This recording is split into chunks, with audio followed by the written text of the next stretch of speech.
Welcome to Shweta kitchen. நீங்கள் பார்க்க போகிறது பால் பொங்கல் எப்படி செய்யுதுன்னு சொல்லிங்க. அதுக்கு முன்னாடி உங்களுக்கு மாட்டுப்பொங்கல் விஷஸ்ங்க. ஒரு டம்ளர் பச்சரிசி எடுத்துகிட்டு வாஷ் பண்ணி குக்கரில் போட்டிருக்கேங்க.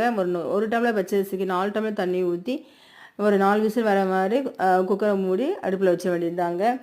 லைட்டாக உப்பு போட்டுக்கணுங்க சர்க்கரையை தூக்கி கொடுக்குறதுக்காக. வாங்க இப்போ குக்கரை மூடிடலாம். குக்கரை மூடி அடுப்பில் வச்சிடலாங்க. அடுப்பில் வச்சு 4 விசில் வரட்டுங்க. பாருங்கள் 4 விசில் வந்துச்சு, எடுத்தாச்சு. சாதம் ஆல்மோஸ்ட் வெந்துச்சு. பக்கத்துலேயே பால் காய்ச்சி வச்சுருக்கேன். அந்த பாலை ஊற்றி நம்ம கிண்டினோங்க. நம்ம கன்சிஸ்டன்சி வர அளவுக்கு நம்ம பால் ஊற்றி நல்லா கிண்டிக்கணுங்க. பால் வந்துட்டு பசுமாட்டு பால், பாக்கெட் பால் அப்படின்னு கிடையாது. எந்த பால் வேணாலும் ஓகே தாங்க, நல்லாயிருக்கும். நல்லா பாருங்கள், சூப்பராக வெந்துச்சிங்களா. நல்லா கிண்டியாச்சுங்க. இப்போதைக்கு மாதுளம்பழம் கொஞ்சமாக வந்துட்டு டேஸ்ட்டுக்காக போடுறேங்க, அவ்வளோதாங்க. இதுக்கப்புறம் நெய் ஊற்றி முந்திரி திராட்சைலாம் தாளித்து கொட்டினாங்க. நீங்கள் இந்த பொங்கல் வந்துட்டு பொங்கல் இப்போ தான் செய்யணும் கிடையாது, எப்போ வேணாலும் செஞ்சு சாப்பிட்லாங்க. இதுக்கு முன்னாடி நம்ம ஸ்வேதா கிச்சனுக்கு சப்ஸ்கிரைப் பண்ணாதவங்க சப்ஸ்கிரைப் பண்ணுங்க. இதான் ஃபஸ்ட் டைம் பார்க்குறீங்கன்னாக்கா சப்ஸ்கிரைப் பண்ணிக்கோங்க.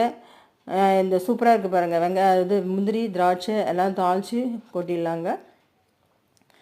தாளித்து கொட்டிட்டு அப்படியே சைட் பை நம்ம சர்க்கரை போட்டுக்கலாங்க.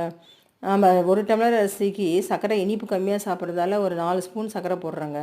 அதிகமாக சாப்பிட்றவங்க 6 ஸ்பூன் அப்படியே போட்டுக்கலாங்க. நம்ம அளவை பொறுத்து தாங்க. இந்த ஆல்மோஸ்ட் ரெடி ஆயிடுச்சுங்க பால் பொங்கல். உங்களுக்கு வாசனைக்காக நம்ம ஏலக்காய் போட்டுக்கணுங்க, அவ்வளோதாங்க. உங்களுக்கு இந்த வீடியோ பிடிச்சிருந்தால் லைக் பண்ணுங்கள், ஷேர் பண்ணுங்கள், கமெண்ட் பண்ணுங்கள், சப்ஸ்கிரைப் பண்ணுங்கள். தேங்க்யூ.